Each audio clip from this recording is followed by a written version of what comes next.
এই দেখো মা দিয়ে দিচ্ছে, আমার ওপর ভরসা নেই, আমি পাটিসাপটা পারি না, তুলতে পারবো।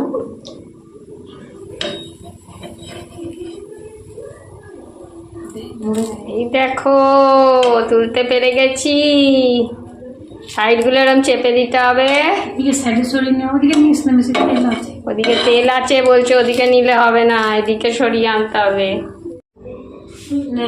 এই দেখো একটা তুলতে পেরেছি আমি, কি সুন্দর হয়েছে দেখো বন্ধুরা। ও মনে মনে বলছে কি জানি সন্দেশে কম পড়বে নাকি, এই যে এই সন্দেশ তো চার সুজি মেশাবে না একদম, বলো মা? এই দেখো বলছে সুজি মেশালে কাদা কাদা হয়। হ্যাঁ বাঙাল তো, সুজি মেশালে কাদা কাদা হয়, মেশাবেই না সুজি, অনেক কষ্ট করে তুললেও তুলবে। আর পারফেক্ট তো তুলেছে দেখো, শুধু চালের গুঁড়ি দিয়ে কে পারবে এরকম।